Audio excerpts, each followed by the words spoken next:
Hello everyone, welcome back. In this video we are going to discuss glycolysis जो कि cellular respiration का first step है. ठीक है, लास्ट वाली वीडियो अगर किसी ने नहीं लगाई है तो please must check it out, जहाँ पे हमने ये पूरी चीज़ डिस्कस की थी. ऑफ कोर्स मैं यहाँ पे मुझे खुद भी समझ में नहीं आ रहा है ये क्या लिखा हुआ है, क्योंकि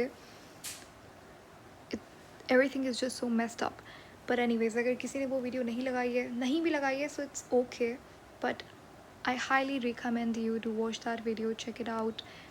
समझ लीजिए डिफरेंस क्या होता है रेस्पिरेशन फोटोसिंथेसिस के अंदर, क्या कैसे इन दोनों के प्रोडक्ट्स जो है वो आपस में इस्तेमाल होते हैं, क्या स्टेप्स होते हैं रेस्पिरेशन के अंदर. तो बहुत बेसिक एक पूरा चैप्टर का ओवरव्यू मैंने दिया था वहाँ पे. तो या पर कोई बात नहीं, अगर नहीं भी आपने देखी, लेट्स प्रोसीड. आज का हमारा जो टारगेट है वो ग्लाइकोलिसिस को पढ़ना है. हमने कहा था सेल्यूलर रेस्पिरेशन के 3 स्टेप्स होते हैं. पहला होता है ग्लाइकोलिसिस, दूसरा होता है Krebs cycle, and third one is electron transport chain. सही है. और बाकी यहाँ पे अगर आप देखो, साइटोप्लाज्म के अंदर ग्लाइकोलिसिस होता है, ये यहाँ पे लिखा हुआ है 10 स्टेप का प्रोसेस होता है, जिसका एंड प्रोडक्ट होता है पायरोवेट नाम करके कंपाउंड. एंड देन ये पायरोवेट जाता है माइटोकॉन्ड्रिया के अंदर जो क्रेब्स साइकिल हो रही होती है. ठीक है, फिर क्रेब्स साइकिल से एटीपी NADPH बनता है और ये इलेक्ट्रॉन ट्रांसपोर्ट चेन के अंदर जाता है. उसके बाद ATP निकल के आता है मज़ीद.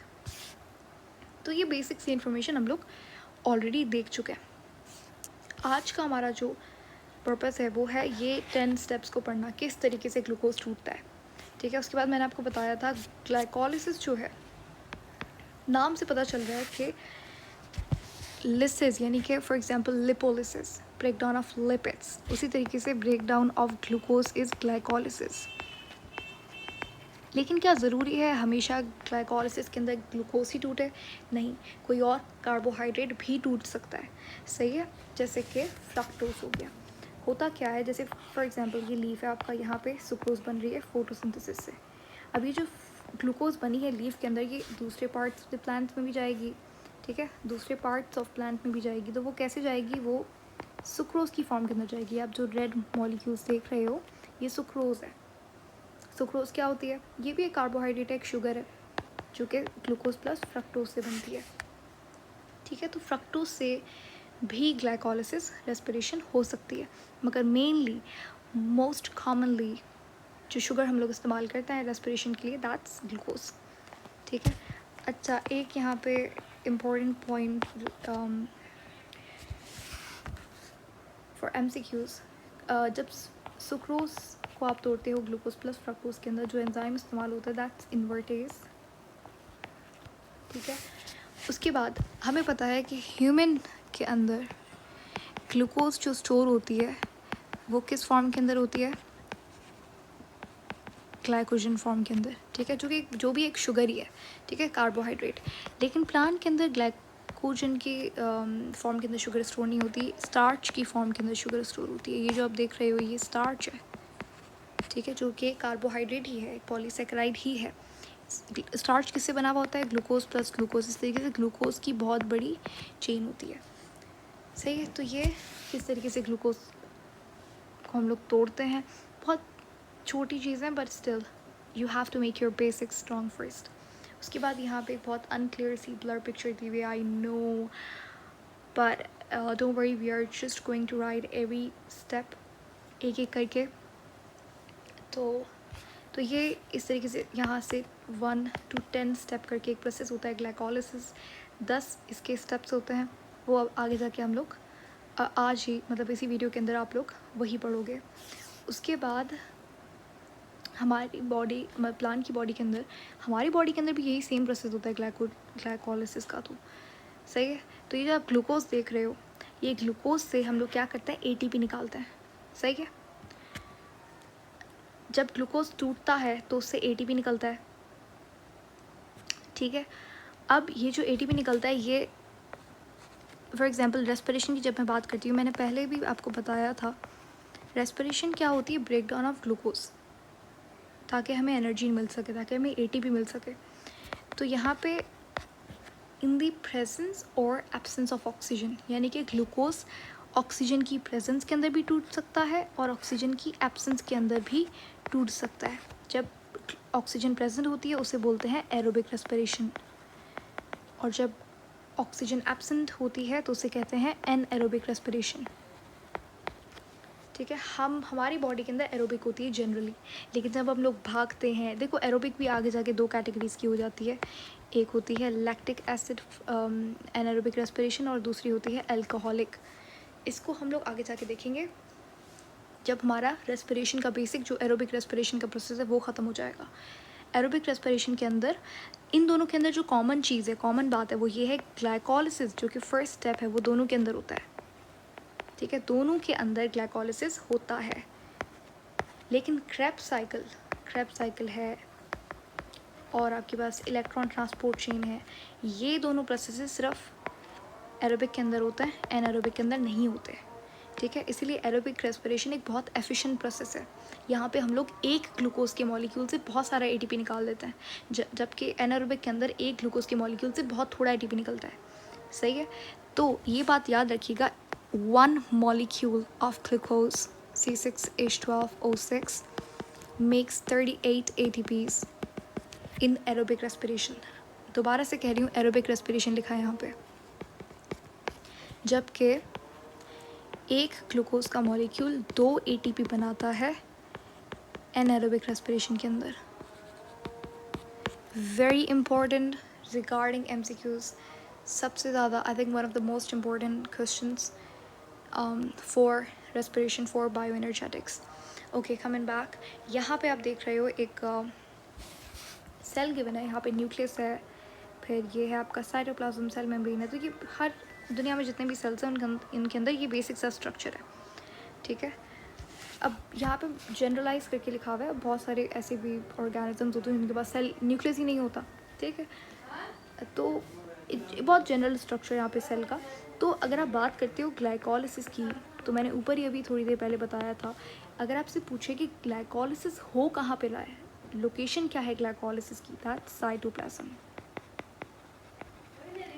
ठीक है, साइटोप्लाज्म के अंदर फॉर एग्जांपल यहाँ पे आपका पड़ा हुआ है माइटोकॉन्ड्रिया। ठीक है, ये है आपका थैलेकॉइड। ठीक है, ये है थैलेकॉइड। साइटोप्लाज्म के अंदर ये जो जितना भी पोर्शन है ये साइटोप्लाज्म है, यहाँ पे आपका ग्लाइकोलिसिस होता है। फॉर एग्जांपल ये ग्लूकोज है। ठीक है, ग्लूकोज से बना पायरुवेट, ये पायरुवेट फिर जाता है आपका माइटोकॉन्ड्रिया के अंदर जो क्रेब्स साइकिल होती है। ठीक है, तो यहाँ पे हो आपका साइटोप्लाज्म के अंदर ग्लाइकोलिसिस होता है। ठीक है, उसके बाद एक बहुत इम्पॉर्टेंट पॉइंट वो ये है कि ग्लाइकोलिसिस जो है उसे EMP पाथवे भी बोलते हैं।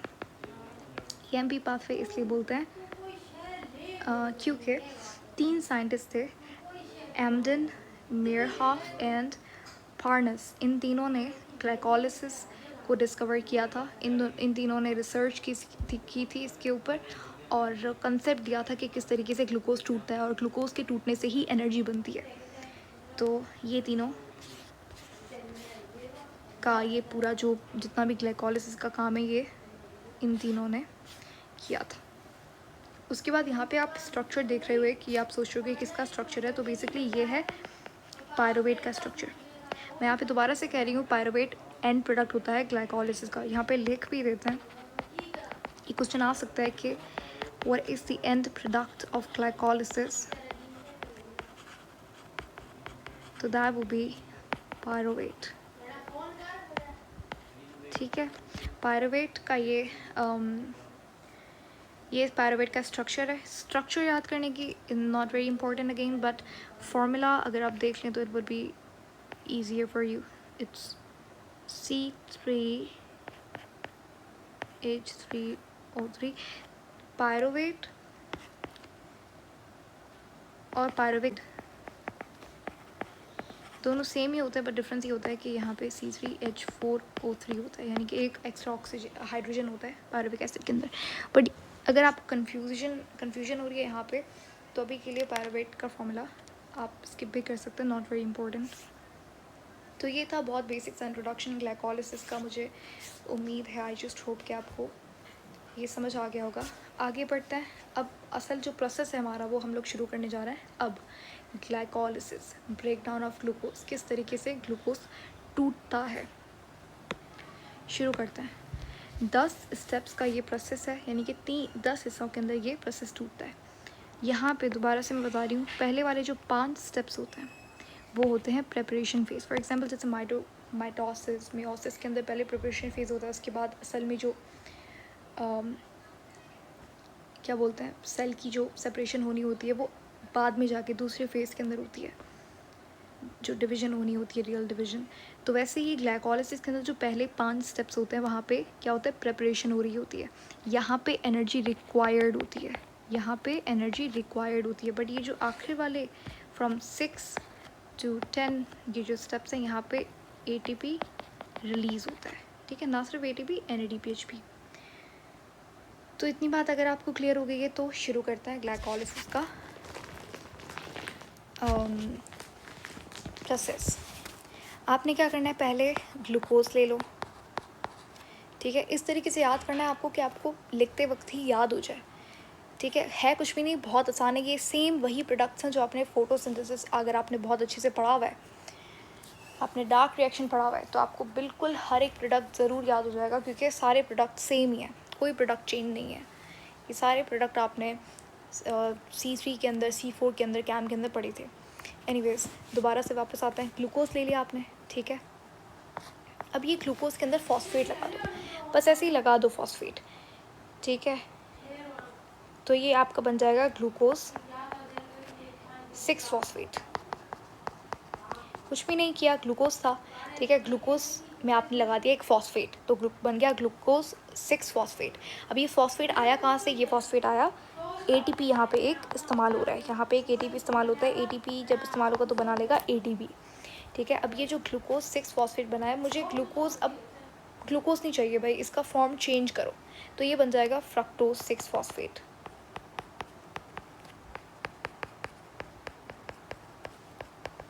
ठीक है, फ्रक्टोज 6 फॉस्फेट। यहाँ पे एक इम्पॉर्टेंट एंजाइम है, याद रखिएगा, यहाँ पे जो एंजाइम इस्तेमाल होता है दैट्स हेक्सोकाइनेज। ये एंजाइम इम्पॉर्टेंट है। ग्लूकोज कन्वर्ट होता है ग्लूकोज 6 फॉस्फेट के अंदर, उसके बाद ये कन्वर्ट होता है फ्रक्टोज 6 फॉस्फेट के अंदर, उसके बाद फ्रक्टोज 6 फॉस्फेट जो है वो कन्वर्ट होता है, अच्छा एक मिनट, अभी फ्रक्टोज 6 फॉस्फेट बन गया। ये फ्रक्टोज 6 फॉस्फेट के अंदर आपने एक और फॉस्फेट लगा देना है, ठीक है। क्या करना है, एक और फॉस्फेट लगा दो, तो ये बन जाएगा फ्रक्टोज 1,6 बाइफॉस्फेट। देखो, ग्लूकोज लिया, ग्लूकोज के साथ फॉस्फेट लगा दो, बन गया ग्लूकोज 6 फॉस्फेट। अब आपको ग्लूकोज बस इसका फॉर्म सही नहीं लग रहा, ठीक है, तो आपने क्या करना है, इसे, इसका फॉर्म चेंज कर दो, इसे फ्रक्टोज के अंदर कन्वर्ट कर दो, ठीक है। आइसोमर ही है ना, दोनों ही क्या है, हेक्सोस हैं, ठीक है, तो कोई मुश्किल बात नहीं है इन दोनों को आपस में कन्वर्ट करना।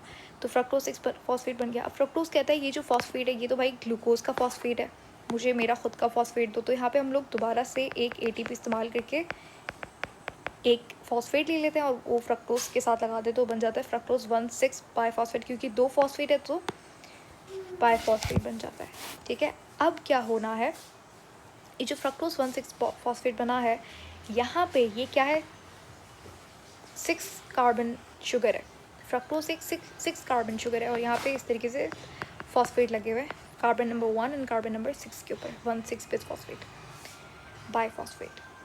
अब ये जो 6 कार्बन की शुगर है ये टूटती है 3 कार्बन के 2 शुगर के अंदर, यानी कि 3 कार्बन की 2 शुगर्स बन जाती है, यानी कि दो ट्रायोस बन जाते हैं, ट्रायोस फॉस्फेट। एक फॉस्फेट यहाँ पे आता है, एक फॉस्फेट एक शुगर के पास आता है, ट्रायोस फॉस्फेट।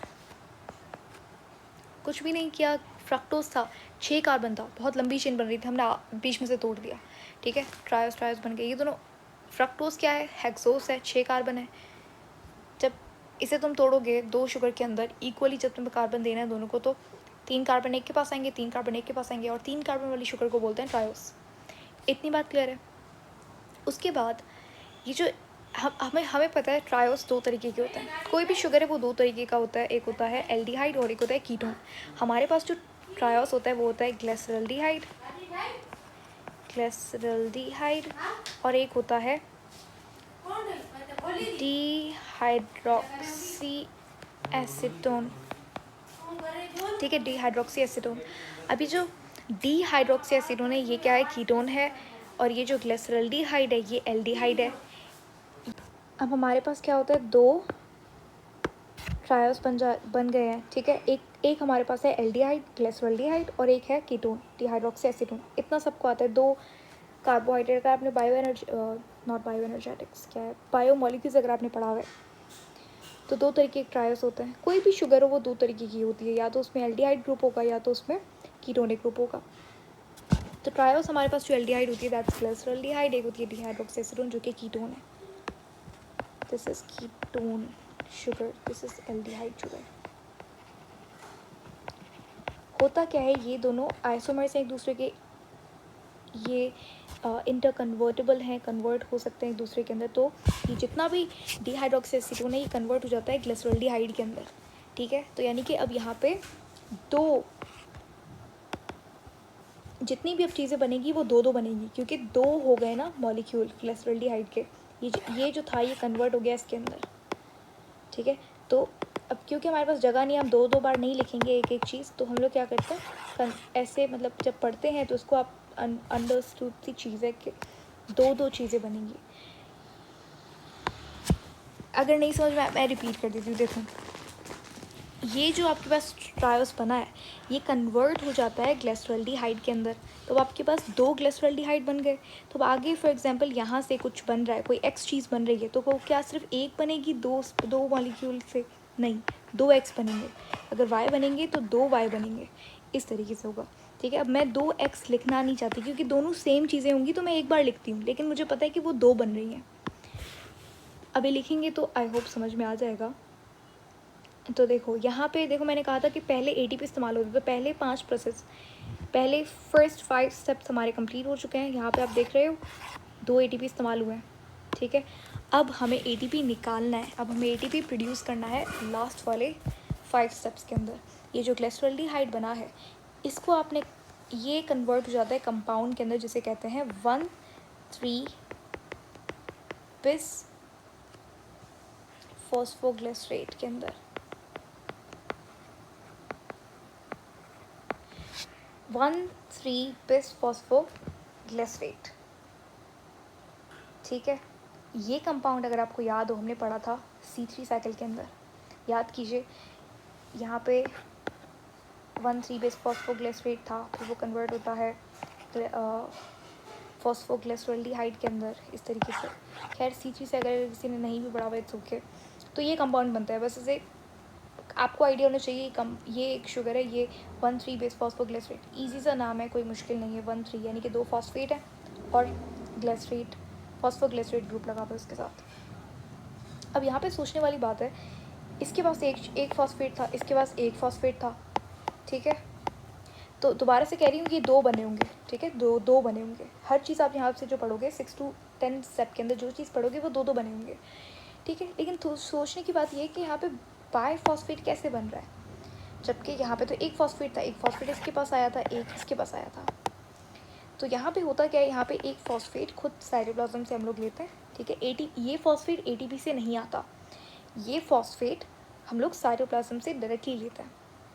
और ये फॉस्फेट जब आता है तो अटैच ये बना लेता है 1,3-bis फॉस्फोग्लिसरेट, और इसके साथ जो एनर्जी होती है फॉस्फेट की एनर्जी से यहाँ पे हम लोग एक NAD को कन्वर्ट करते हैं NADH के अंदर। हुआ क्या, दोबारा से रिपीट कर देते हैं। ये आपके पास कंपाउंड बना, इसके पास दो फॉस्फेट थे। अभी एक फॉस्फेट आया कहाँ से, ये फॉस्फेट आता है साइटोप्लाज्म से, ATP से नहीं आता। I am again repeating this, ATP से नहीं आता, साइटोप्लाज्म से आता है। ये फॉस्फेट जब अटैच होगा, ये फॉस्फेट जब कंबाइन होगा इसके साथ, तो एनर्जी रिलीज़ होगी। उस एनर्जी को इस्तेमाल करके हम लोग एक हाइड्रोजन उठा लेंगे साइटोप्लाज्म से, और एक NAD समझ लो वेस्ट चीज़ है, उसका कोई काम नहीं है। जब आप हाइड्रोजन अटैच करोगे ये यूज़फुल चीज़ है, ये आगे जाके ATP बनाएगी इलेक्ट्रॉन ट्रांसपोर्टेशन के अंदर। तो हमने क्या किया, एक NADH बना लिया। अब आप मुझे बताओ क्या एक NADH बनता है, या दो बनते हैं, या 3 या 4 जितने बनते हैं?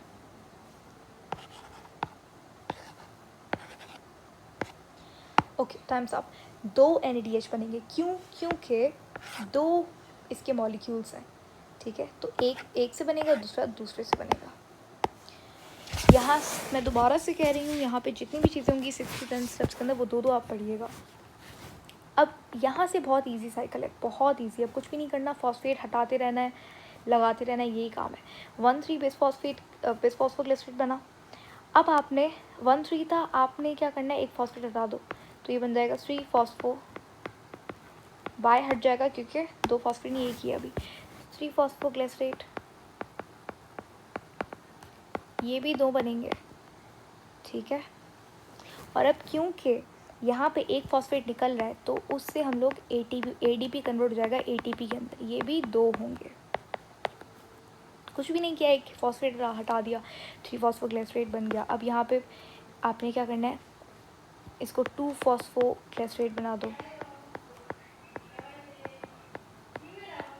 कुछ भी नहीं करना, बस ऐसा थोड़ा बहुत फॉस्फेट का कर लिया चेंज, कार्बन नंबर चेंज कर लिया, नथिंग एल्स। अब क्या करना है आपने, 2 फॉस्फोग्लिसरेट है, इसको ये कन्वर्ट हो जाता है PEP करके कंपाउंड होता है, आपने C4 साइकिल के अंदर पढ़ा है ये, फॉस्फो एनोल पायरुवेट, ठीक है। C4 साइकिल के अंदर ये कैच करता था कार्बन डाइऑक्साइड को, फिर ये बना देता था ऑक्सैलोएसिटिक एसिड। इस तरीके से C4 साइकिल होती है, ठीक है। खैर PEP क्या है, phospho anole pyruvate, phospho anole pyruvate, ठीक है। फॉस्फो एनोल पायरुवेट बना। अब आपने इसको कन्वर्ट कर लेना पायरुवेट के अंदर और कहानी ख़त्म। फाइनली आपको जो चीज़ चाहिए थी वो बन चुकी है। दोबारा से देखिए, phospho anole pyruvate, phospho anole pyruvate के अंदर जो यहाँ पे फिर से एक फॉस्फेट रिलीज़ होता है, यहाँ पे एक फॉस्फेट रिलीज़ होता है जिसको हम लोग ADP में कन्वर्ट करते हैं।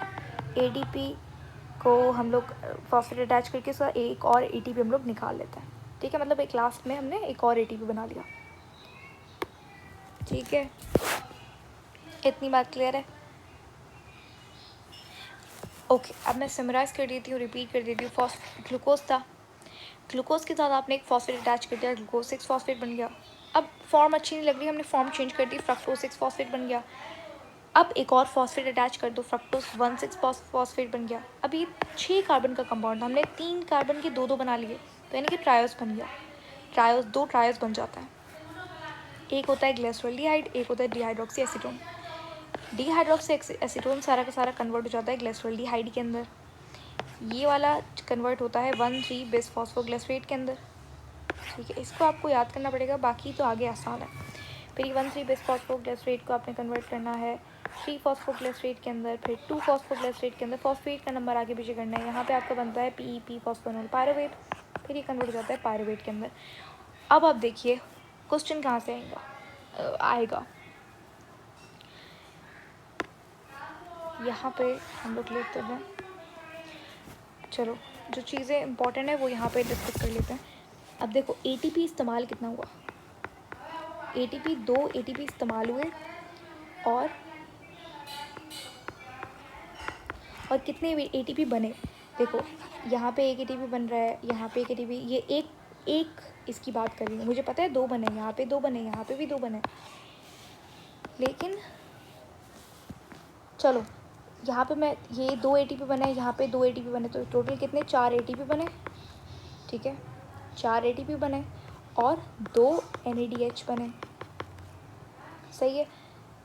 देखो 1 2 ATP इस्तेमाल हुए, और ये 2 + 2 4 ATP बने और 2 NADH बने, ठीक है। अब आप हमें पता है कि एक NADH 3 ATP के बराबर होता है, पहले भी मैं बता चुकी हूँ, इसे याद कर लीजिएगा, आपको सही में समझ, ये हम लोग आगे जाके पढ़ेंगे कैसे एक NADH बनाता है एक ATP 3 ATP electron transport chain के अंदर, सही है। तो आपको क्वेश्चन कैसे आएगा, क्वेश्चन ये आएगा कितने ATP बनते हैं डायरेक्टली ग्लाइकोलाइसिस के अंदर। देखो 4 ATP बने, लेकिन 2 तो हमने इस्तेमाल किए ना, तो 4 - 2 करो, क्योंकि हमें आउटपुट कितना मिल रहा है, हमें फ़ायदा, हमें बेनिफिट, हमें प्रॉफिट कितना ATP का हो रहा है, वो 2 ATP का हो रहा है। 2 ATP तो इस्तेमाल हुए ना, तो उसको आप सब्ट्रैक्ट कर दोगे, उसको आप रिडक्ट कर दोगे, तो आप पीछे बचते हैं 2 ATP, सही है। तो नेट गेन जो ATP का होता है वो होता है 2 ATPs का, ठीक है। यानी कि जो डायरेक्ट ATP बनेगा उसे बोलते हैं substrate level ATP, sorry substrate level oxidation. और हमें पता है ये NADH आगे जाके इलेक्ट्रॉन ट्रांसपोर्ट चेन के अंदर इलेक्ट्रॉन देता है और यहाँ से ATP निकल के आएगा, यानी कि एक NADH बनाता है 3 ATP। एक NADH बनाता है 3 ATP, तो यानी कि 2 ATP, 2 NADH कितना बनाएगा ATP? 6 ATP बनाएगा। तो NADH, 2 NADH से कितना ATP निकलेगा? 6 ATP निकलेगा। ये जो ATP बनाएगी इनडायरेक्टली बनाएगी, ये तो आगे जाके बनाएगा इलेक्ट्रॉन ट्रांसपोर्ट चेन के अंदर, अभी नहीं बना। तो इसको, ये जो बनता है ATP, इसे बोलते हैं हम लोग, इसे हम लोग कहते हैं ऑक्सीडेटिव। एक मिनट, यहाँ पे मैंने छोटी सी गलती की है, वो ये है कि सबस्ट्रेट लेवल फॉस्फोरिलेशन कहते हैं। अब ये जो NADH2 से जो ATP बनेगा, इस ATP के प्रोसेस को हम लोग कहते हैं, ये जो ATP बनता है इसको बोलते हैं ऑक्सीडेटिव फॉस्फोरिलेशन।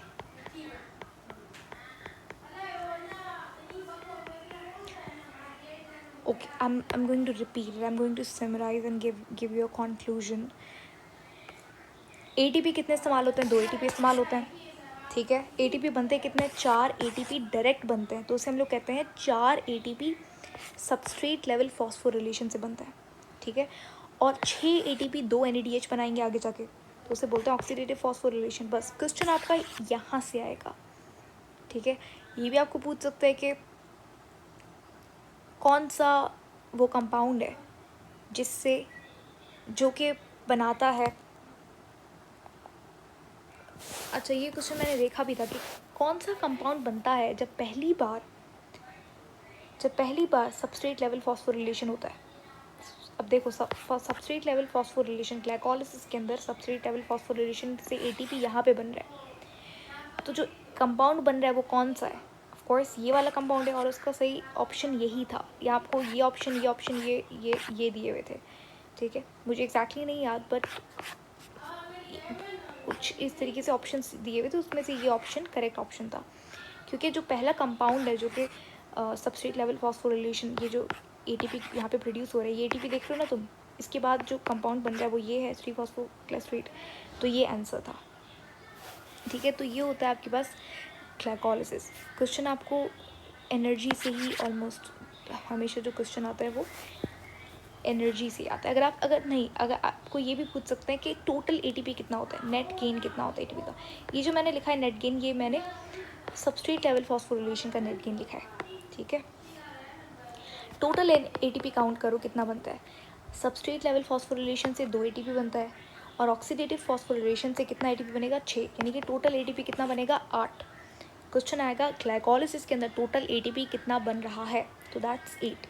अगर पूछे ग्लाइकोलिसिस के अंदर सबस्ट्रेट लेवल फॉस्फोरिलेशन से कितना ATP बन रहा है, तो दैट्स 2, ठीक है। टोटल पूछेंगे तो 8, सही है। आपको ये भी पूछ सकता है कि एक पायरुवेट, समझ लीजिए कि आपको कहेगा कि एक ग्लिसरॉल्डिहाइड है, एक ग्लिसरॉल्डिहाइड के मॉलिक्यूल से कितना ATP बनेगा। तो यहाँ पे हमने ये दो चीज़ें लिखी है ना, इसको तुम एक कर लो, तो 1 2 2 ATP बनते हैं, लेकिन 2 इस्तेमाल होते हैं, तो हम लोग सब्ट्रैक्ट अगर कर लेंगे तो ATP नहीं बनता एक मॉलिक्यूल से। खैर ये क्वेश्चन नहीं आएगा, ये क्वेश्चन इतना कॉमन नहीं है। क्वेश्चन आपको यहाँ से ही आएगा कि ATP कितना इस्तेमाल हो रहा है, कितना ATP बन रहा है, सबस्ट्रेट लेवल फॉस्फोरिलेशन क्या होता है, ऑक्सीडेटिव क्या होता है। सबस्ट्रेट लेवल फॉस्फोरिलेशन कुछ भी नहीं होता, ATP डायरेक्टली बन रहा है, उसे सबस्ट्रेट लेवल कहते हैं। अगर NADH2 या फिर FADH2 के ज़रिए ATP बनेगा इलेक्ट्रॉन ट्रांसपोर्ट चेन के अंदर, वो एक इनडायरेक्ट ATP बन रहा है, ठीक है, डायरेक्ट नहीं बन रहा, तो दैट्स ऑक्सीडेटिव फॉस्फोरिलेशन। और टोटल 6 + 2 8 ATP बनता है ग्लाइकोलिसिस के अंदर। So that is it for glycolysis. So yeah, thank you so much for watching. See you later in the next video, जहाँ पे हम लोग प्रेप साइकिल को डिस्कस